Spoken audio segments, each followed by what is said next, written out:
Qué bueno, gracias a Dios. Pues vamos a comenzar. Gracias a Dios, hoy tenemos una vez más la oportunidad de reunirnos y de adorar, de aprender la palabra y bueno, de recordar también que Dios es bueno siempre. A veces no lo sentimos así, pero igual Dios sigue siendo bueno y Él es fiel a sus promesas. Lo que Él dice que es, entonces así es, porque Él lo ha prometido y tenemos esa garantía de que Él nunca miente. Les invito a ponerse de pie, por favor. Vamos a hacer una oración para comenzar.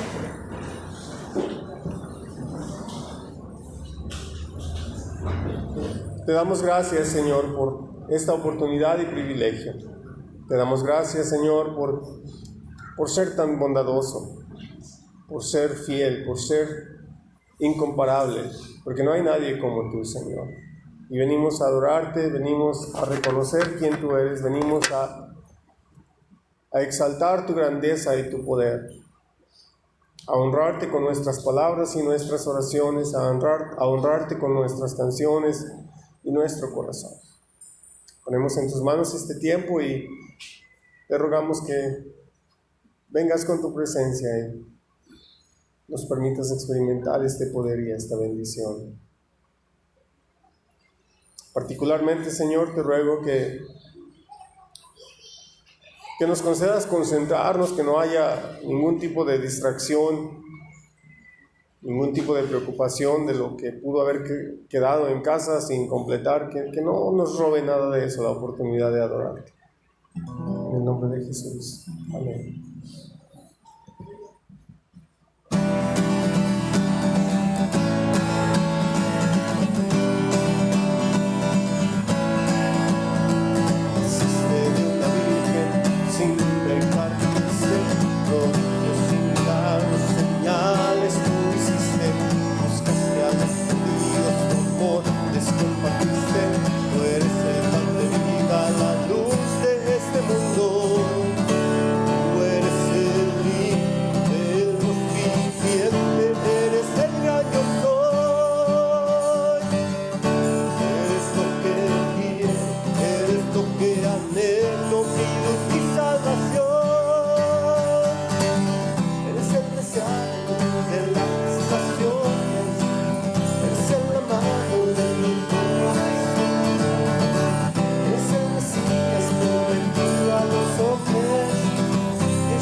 Gracias, Señor.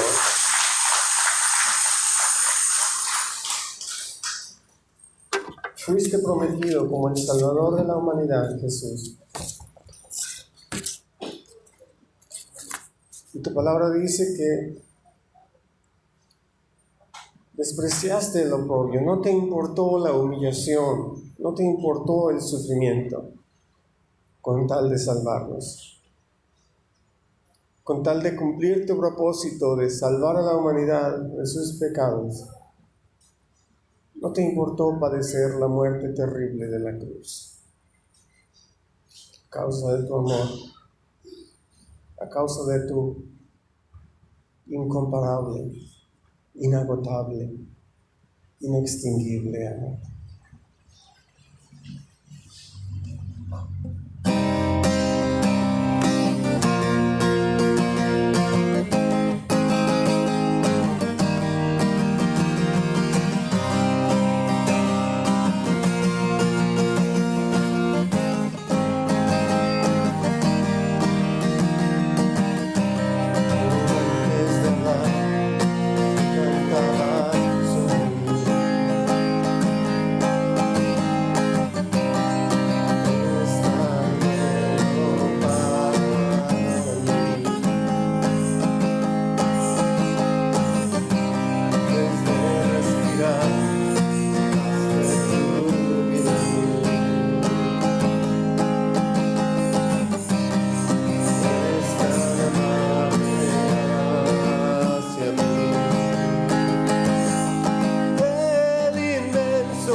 No hay muro que no romperás, mentira que no desarás.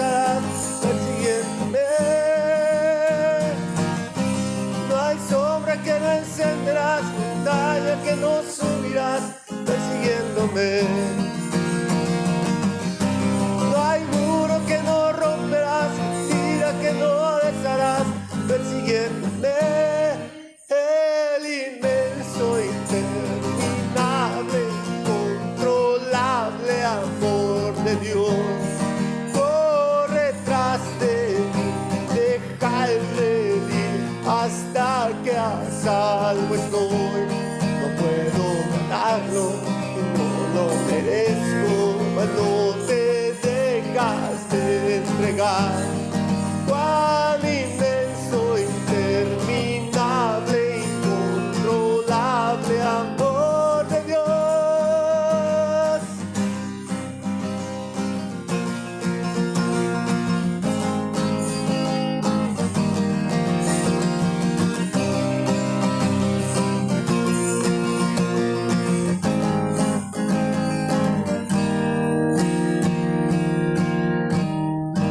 Gracias por ese amor precioso, Señor. Este amor precioso con que tú nos amas. Este amor que nos permite acercarnos al trono de la gracia y encontrar ayuda en el momento oportuno. Este amor que nos permite venir cuantas veces sea necesario, con nuestros corazones dispuestos, con nuestros corazones arrepentidos, porque es por tu gracia.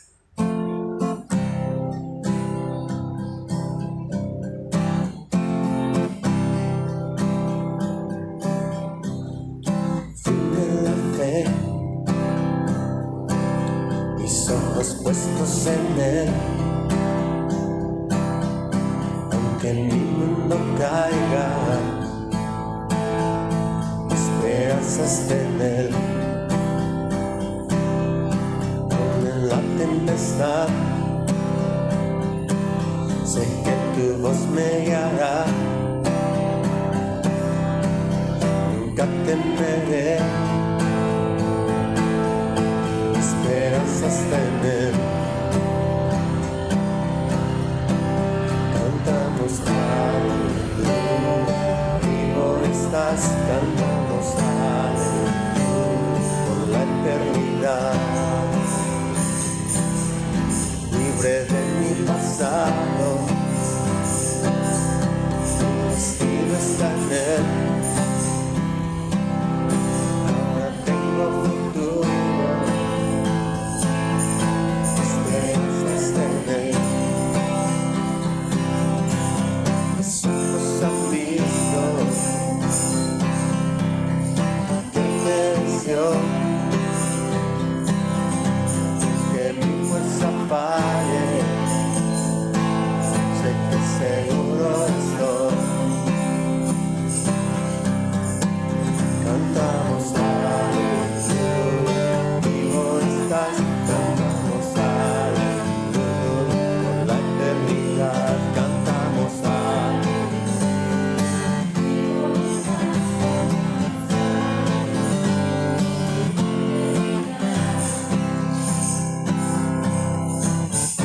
vacía, el mundo vencido,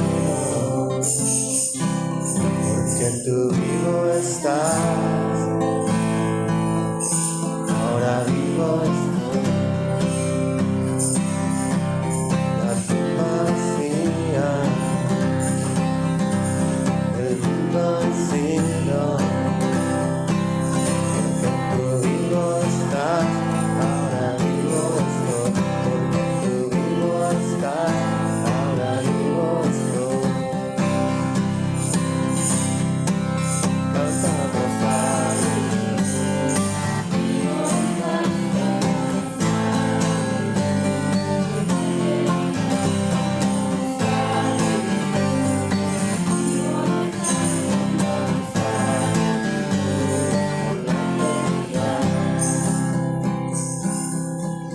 la tumba vacía, el mundo vencido, porque tú vivo estás,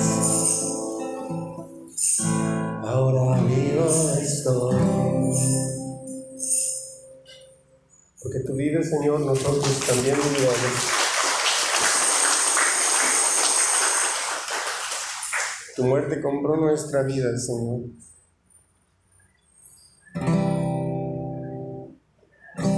Gracias.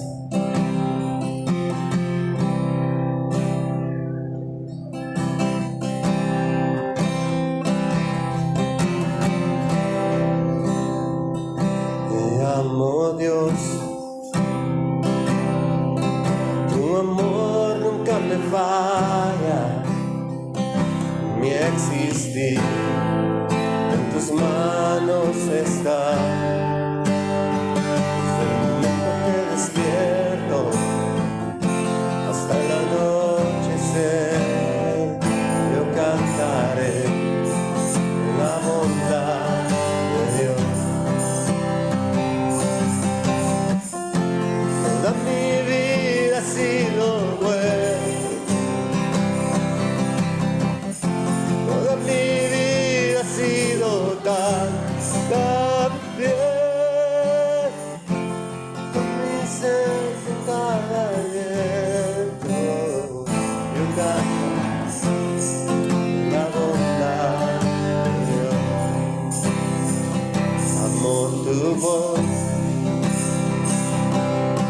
has guiado por el fuego, tú cerca estás en la oscuridad. Conozco como padre, conozco como amigo, mi vida está en la bondad de Dios. Toda mi vida ha sido buena. Toda mi vida ha sido tan bien. Con mi ser nunca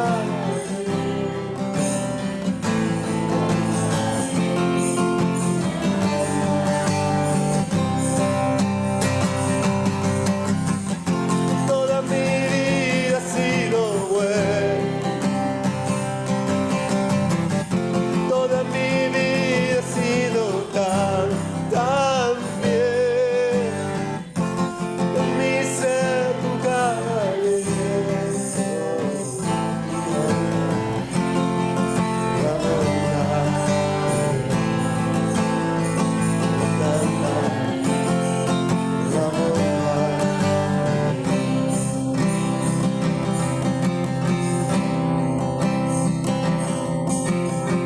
Te damos gracias, Padre.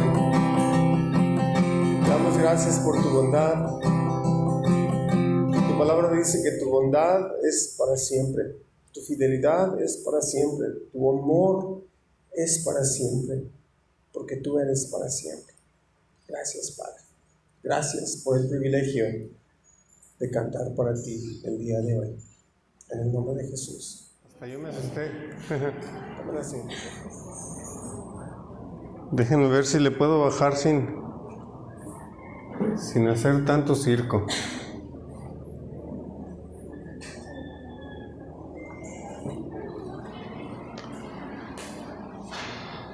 Bueno, ¿sí se escucha?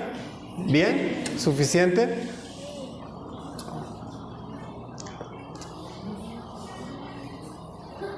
Hoy es nuestra segunda semana de Cuaresma, ¿verdad? ¿O no? ¿No están de acuerdo con lo que digo? ¿O no saben? ¿O las dos cosas? Nuestra segunda semana de Cuaresma. La semana pasada empecé a compartir el tema que traté se llamó polvo, arco y oscuridad.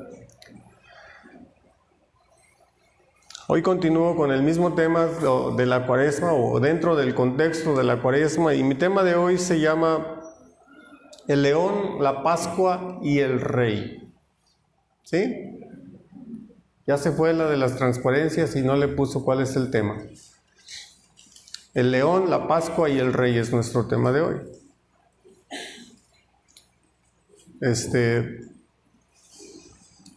¿Escucho celulares o son mis nervios? Si pueden ponerle en mudo, por favor. Si traen celular y lo pueden poner en mudo, se los voy a agradecer. O apagarlo, de todos modos, para el caso es lo mismo. Bien. Si alguien me puede hacer el favor de ofrecerse como voluntario o de voluntaria para poner las transparencias, por favor. Ahí me acuerdo que tenía un trato con alguien, pero a mí se me hace que le emocionó más la clase, así que se fue. Muchas gracias, él. La siguiente es el tema: el león, la Pascua, el rey. Bien.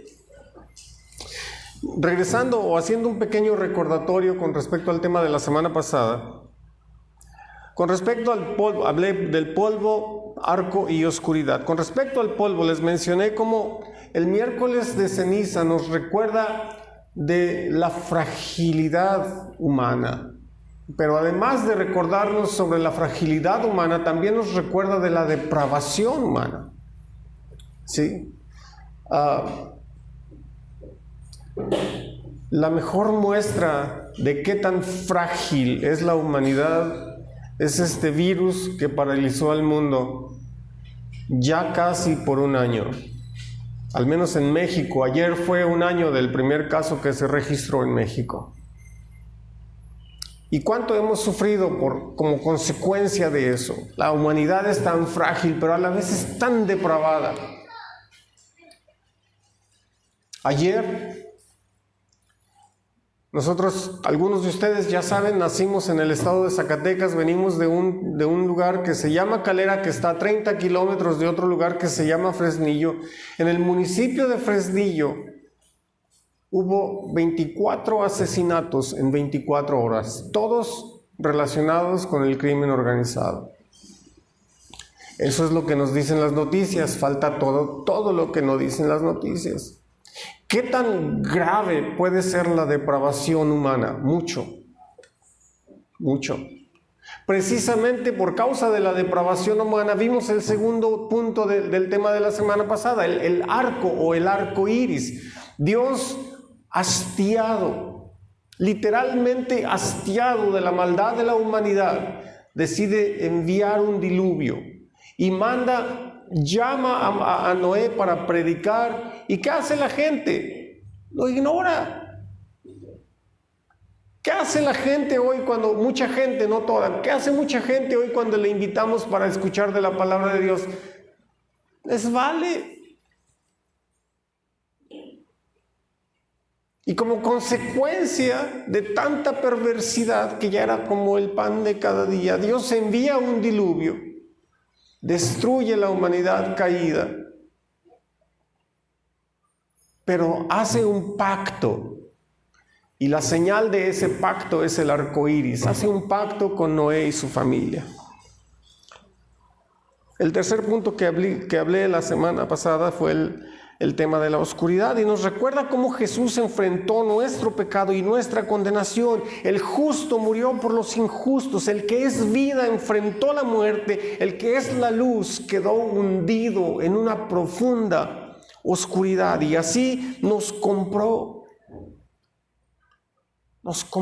con su sangre, compró un nuevo destino para nosotros, compró el perdón de nuestros pecados. Por cierto, el perdón de nuestros pecados solamente viene como resultado del arrepentimiento. ¿Sí? El perdón no es automático. El perdón es, voy a pecar, al cabo Dios me va a perdonar. No se engañen. Si no hay arrepentimiento, no hay perdón de pecados. Si no nos arrepentimos con un corazón sincero de nuestros pecados, entonces no podemos esperar ser perdonados. Hoy, continuando con el tema de la Cuaresma, voy a tocar estos puntos: el león, la Pascua, el rey. Hablando del león, para empezar, en su lecho de muerte, Jacob, si recordamos Jacob en el Antiguo Testamento, en el capítulo Capítulos 31, 32, 33 vemos un poquito más de su historia, de su vida personal. Hasta el final del libro de Génesis, de hecho, encontramos la historia de Jacob y sus hijos. En su lecho de muerte, Jacob profetizó el futuro para cada uno de sus 12 hijos. Tuvo 12 hijos varones, tuvo una hija, una niña, una hija, y en esa profecía, Jacob prevé ya sea su ascenso o su deterioro, su prosperidad o su empobrecimiento de los hijos. Para algunos el futuro habría de ser lleno de violencia y dolor, pero para otros iba a ser un futuro lleno de prominencia y victoria.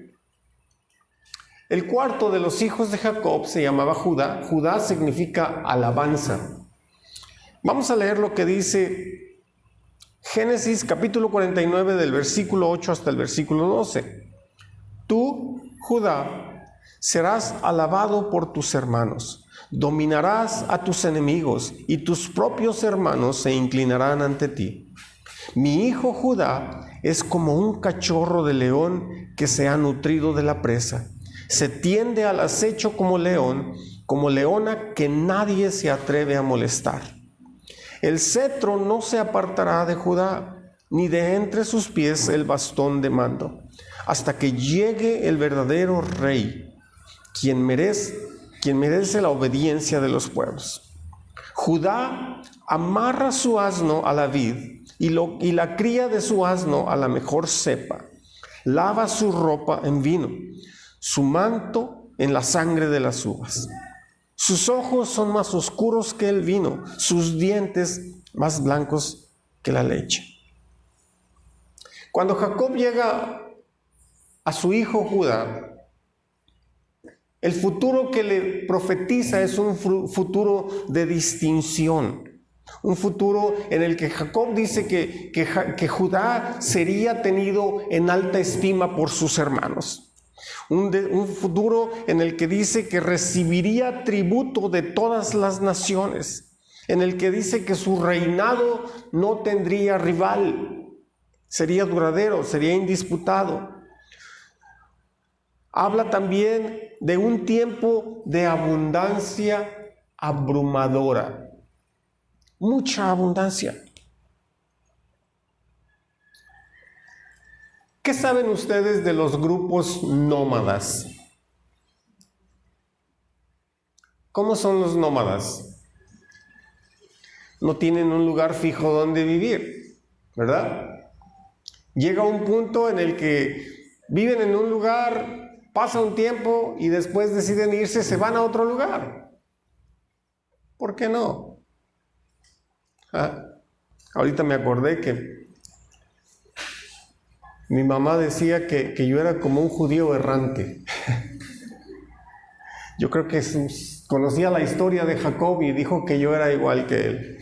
Porque vivíamos en Fresnillo, Zacatecas, después en Mazatlán, después en Juárez, después en Texas y después en Vallarta. Y decía ella que yo era como un judío errante. En fin. Para los nómadas, el vino era un lujo. ¿Sí? ¿Por qué? Porque las viñas, los viñedos, requieren de mucho cuidado y atención, y ellos no pasaban mucho tiempo en un solo lugar. Ellos se cambiaban de tiempo en tiempo, se iban a otro lugar diferente, entonces no tenían tiempo de plantar sus viñas, de cultivarlas y de cosecharlas y después de recoger su fruto. No, era un lujo para ellos. Sin embargo, lo que Jacob profetiza bajo el reino de Judá habla de una abundancia tan grande que las personas podrían amarrar su burro a una rama de una viña. Si se quebra, no pasa nada. Las personas podrían lavar su ropa en vino porque había tanta abundancia. Las personas podrían beber tanto vino que hasta los dientes les iban a quedar oscuros o los ojos les iban a quedar oscuros por el color del vino. Como ya sabemos, No está hablando Jacob acerca de su hijo Judá realmente. ¿De quién está hablando aquí? ¿Quién iba a ser alabado por sus hermanos? ¿Quién iba a traer un reino de bendición y de prosperidad? ¿De quién habla? De Jesús. Estaba profetizando acerca de Jesús. Al grado que lo llama, Jesús es descendiente de la tribu de Judá. Más adelante en el libro de Apocalipsis, en el capítulo 5, Juan, el apóstol Juan, que escribe el libro, tiene una visión. En esa visión, él ve la coronación de un león, el león de Judá. Pero sin embargo, esta visión, la palabra correcta es se yuxtapone, quiere decir que es contradictoria. Es contradictoria porque habla de un león, pero también de un cordero. Déjenme decirles que en el lenguaje judío, o el lenguaje de los hebreo, esto es algo común.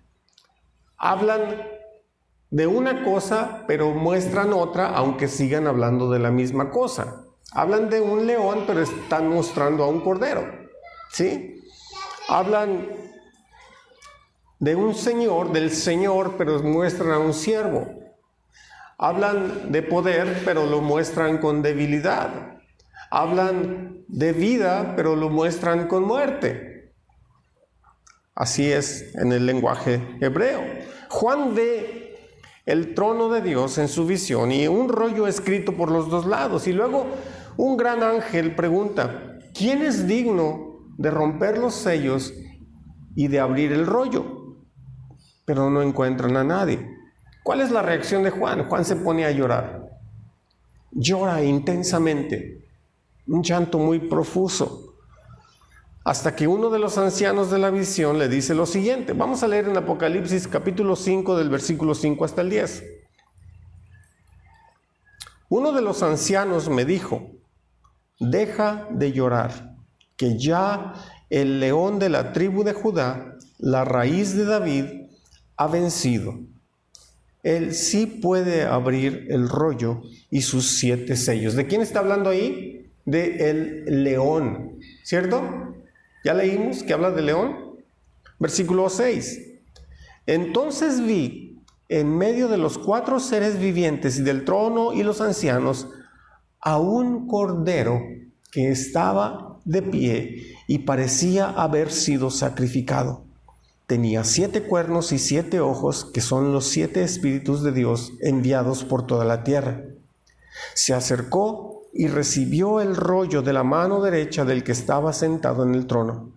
Cuando lo tomó, los 4 seres vivientes y los 24 ancianos se postraron delante del Cordero. Cada uno tenía un arpa y copas de oro llenas de incienso, que son las oraciones del pueblo de Dios. Y entonaban este cántico. Digno eres de recibir el rollo escrito y de romper sus sellos, porque fuiste sacrificado y con tu sangre compraste para Dios gente de toda raza, lengua, pueblo y nación. De ellos hiciste un reino, los hiciste sacerdotes al servicio de nuestro Dios y reinarán sobre la tierra. El pasaje que acabamos de leer empieza hablando del león de la tribu de Judá. Pero a pesar de que sigue hablando del león de la tribu de Judá, empieza a describir a un cordero que había sido sacrificado. El león de la tribu de Judá, la raíz de David, él es digno de romper los sellos y de abrir el rollo. Pero luego nos muestra a un cordero. Cuando leemos los evangelios, encontramos, o los evangelistas, mejor dicho, nos muestran a Jesús que demostró su poder por medio de la debilidad. Regresando al tiempo, piensen por ejemplo en los ejércitos romanos o el imperio romano. cómo Jesús literalmente puso el mundo de cabeza. Lo acusaron de ser un traidor para los romanos, lo acusó su propia gente. Cuando lo fueron a arrestar, ¿recuerdan qué le dijo Jesús a Pedro cuando le cortó la oreja al siervo del sumo sacerdote? Le dijo, ¿acaso no piensas que puedo pedir 12 legiones de ángeles? ¿Cuánto es una legión?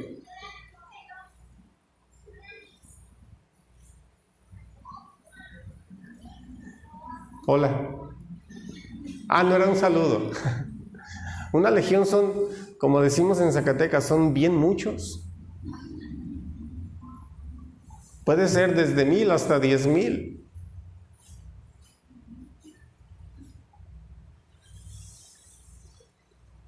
¿Sería necesario 10,000 ángeles para pelear con la turba que fueron a arrestar a Jesús? Si cuando leemos en el libro de los jueces, me parece, dice que un soldado mató a 100, un ángel mató a 185,000. Entonces, ¿cuántos ángeles se ocupan para deshacer una turba de 100 gentes? Pero en debilidad, entre comillas, en aparente debilidad, Jesús derrotó al diablo cuando murió en la cruz y resucitó de entre los muertos. En aparente debilidad.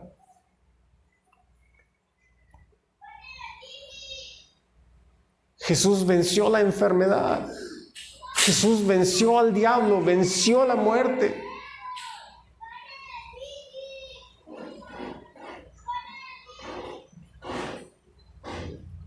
Jesús derrotó el reino de las tinieblas.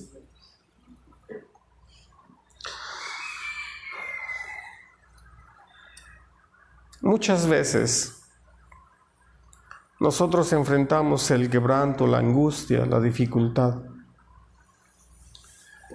Muchas veces enfrentamos el dolor y la tristeza.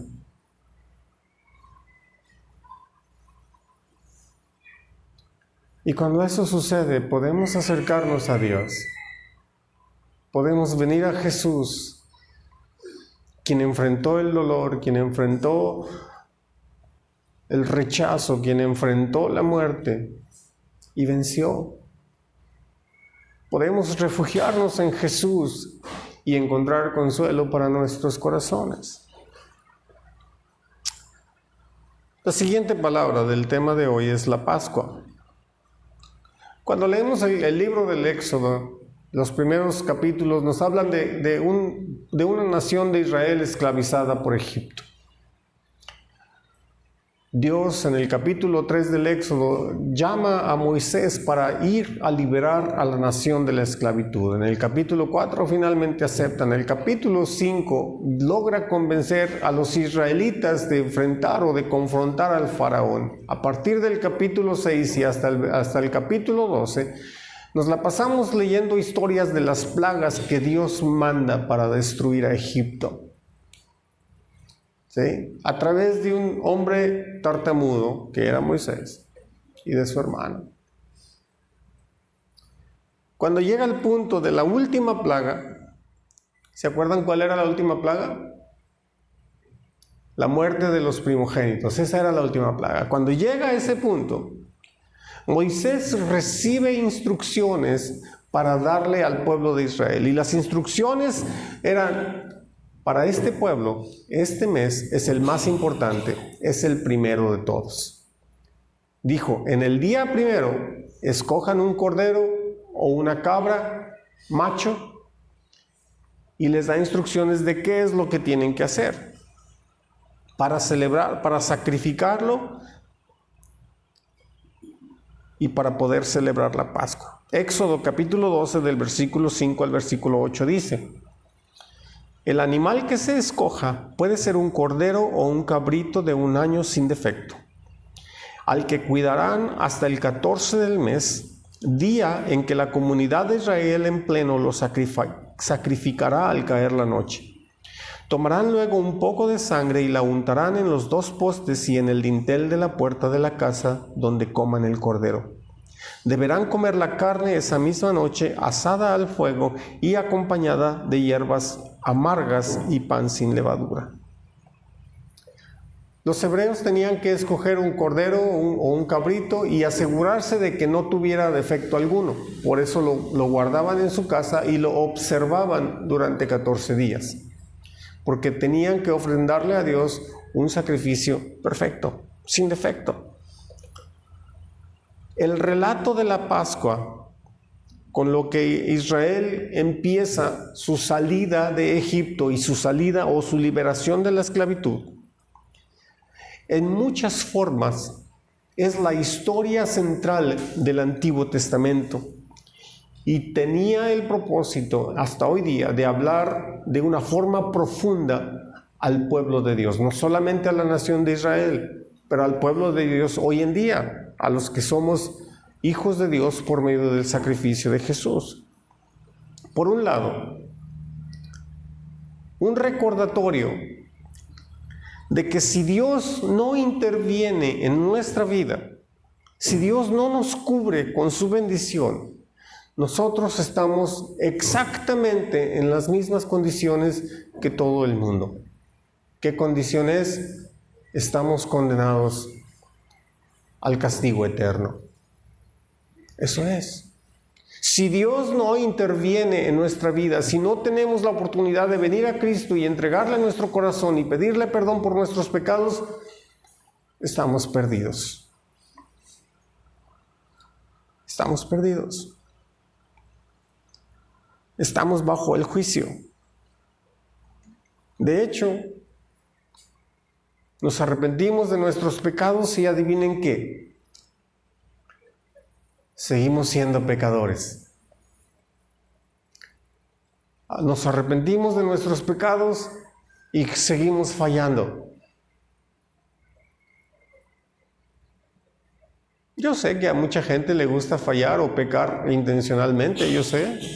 Muchas veces yo lo he hecho desafortunadamente y me avergüenzo de decirlo.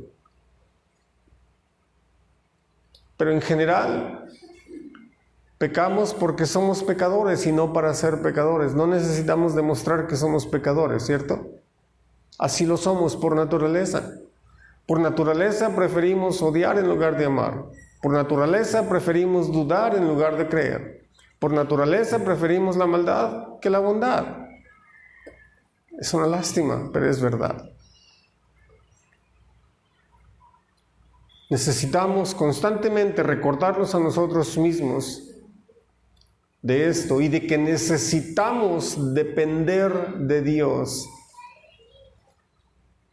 para recibir su perdón y su bendición. Por otro lado, nos recuerda que algo de lo primero que Dios quiere y busca de nosotros es nuestra confianza. ¿Ustedes le tienen confianza a Dios?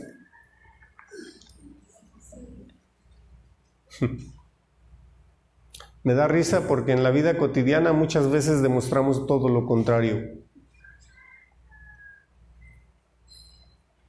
¿Sí? ¿Cuántas veces han orado porque les duele la cabeza y todavía ni siquiera acaban de orar y ya están buscando una aspirina? ¿Sí me explico?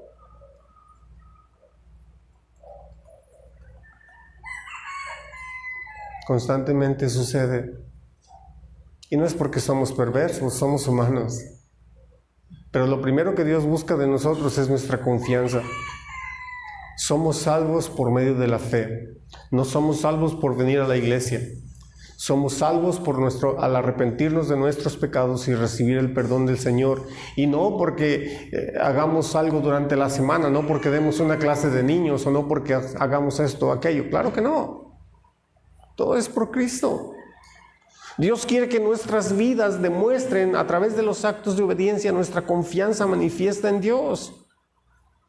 En el Antiguo Testamento, en el libro de Éxodo, en el capítulo 12, los hebreos tenían que demostrar su confianza en Dios al aplicarle la sangre o al pintar con la sangre del cordero los postes del marco de la puerta.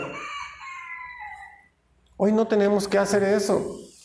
Pero sí necesitamos creer en el sacrificio de Jesús como lo único que puede perdonar nuestros pecados. Y necesitamos demostrarlo con nuestras acciones todos los días. Dios nos llama a obedecer, pero no siempre es fácil amar al prójimo como a nosotros mismos. ¿O sí? Dios nos llama a obedecer, pero no siempre es fácil perdonar a los que nos ofenden. Dios nos llama a obedecer, pero no siempre es fácil orar por los que no nos caen bien. No siempre. Pero cuando obedecemos, cada vez que obedecemos, estamos dando una muestra de nuestra confianza en Dios. Estamos diciéndole a Dios que creemos que lo que Él dice es verdad. Cada vez. Cada vez. Una pregunta. ¿Listos? Quiero que piensen, por favor. ¿De qué los conocen a ustedes por donde viven? ¿De qué los conoce la gente? ¿De buena onda? ¿O de qué? Uy, la doña esa es bien chismosota. ¿Me explico? Uy, ese señor es bien mal hablado, que dice que una iglesia, pero es bien grosero. ¿Me explico? ¿De qué los conocen? ¿De qué nos conocen donde vivimos? O la gente que nos conoce en general. Necesitamos que nuestra vida refleje a Jesús.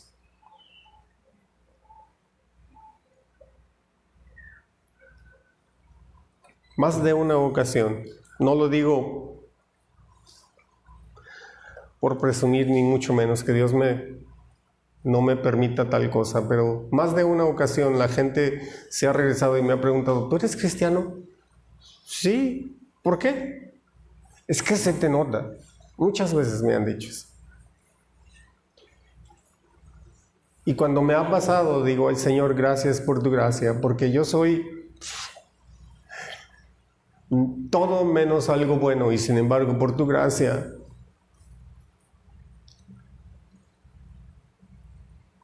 puede ver la gente algo diferente. Queremos que la gente vea a Cristo en nuestra vida.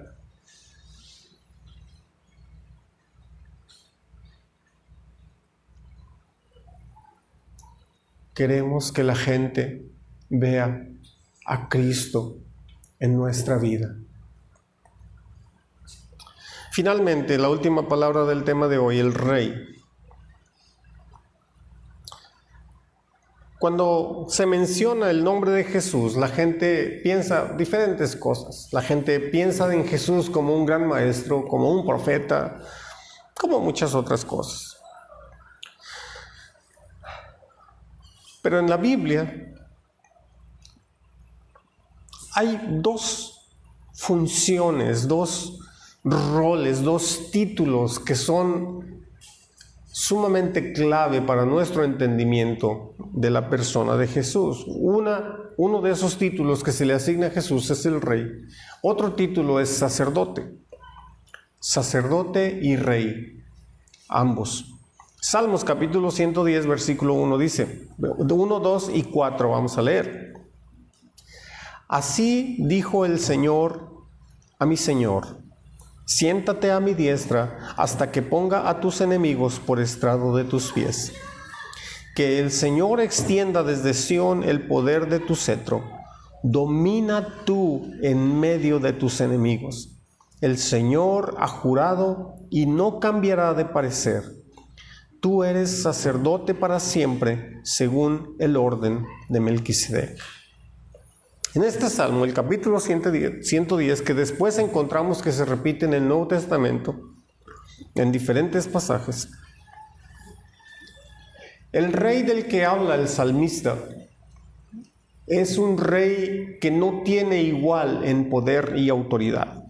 Es un rey que está sentado a la diestra de Dios, que es el lugar de más autoridad.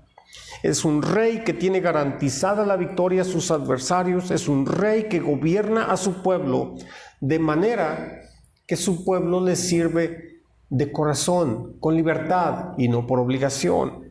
Es un rey que destroza a los enemigos. Es un rey que ejecuta el juicio sobre las naciones. Es un rey que es exaltado y que tiene asegurada su victoria sobre todos los enemigos. Cuando Jesús resucitó de entre los muertos y ascendió a la presencia de Dios, el credo apostólico dice que Jesús está sentado, ¿dónde? A ver, otra vez juntos. Jesús está sentado a la derecha del Padre.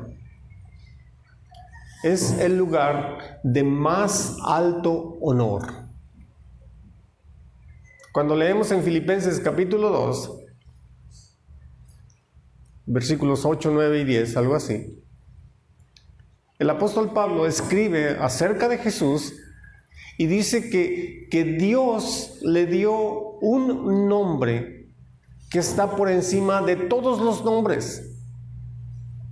Y luego dice, para que al nombre de Jesús, es decir, en cuanto se escuche el nombre de Jesús, eso significa, al nombre de Jesús se doble toda rodilla de lo que está en el cielo, eso quiere decir ángeles, lo que está en la tierra, eso significa mortales, y lo que está debajo de la tierra, es decir, los que han muerto, todos. El nombre de Jesús está por encima de todos los nombres. Está hablando de este rey, el Salmo capítulo 110.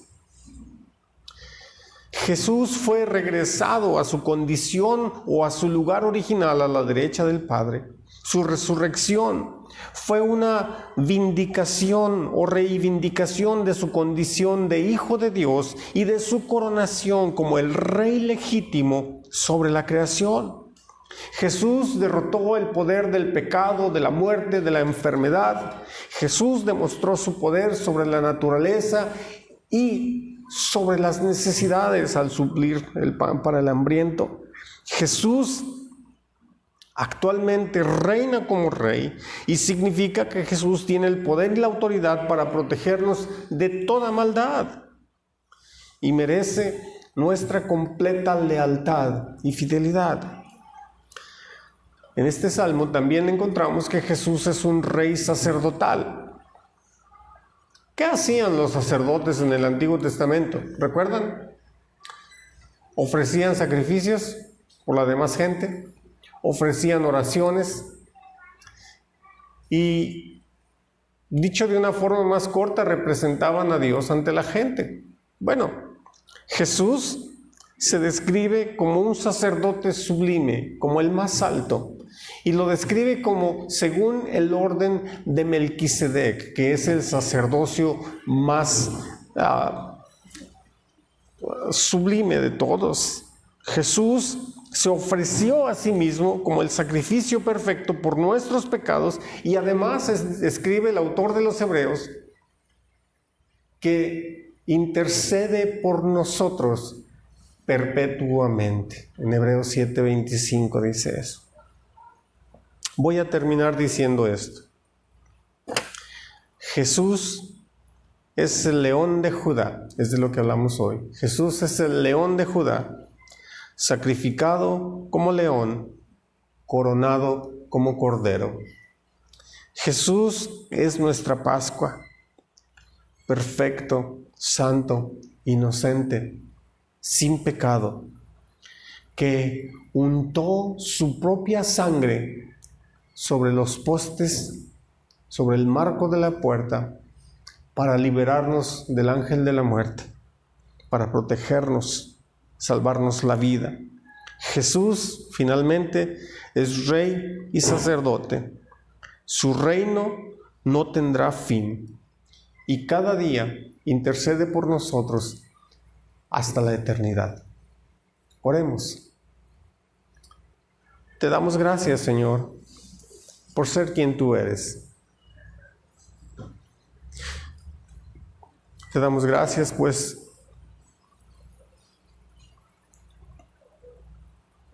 aun a pesar de nuestra maldad decidiste amarnos.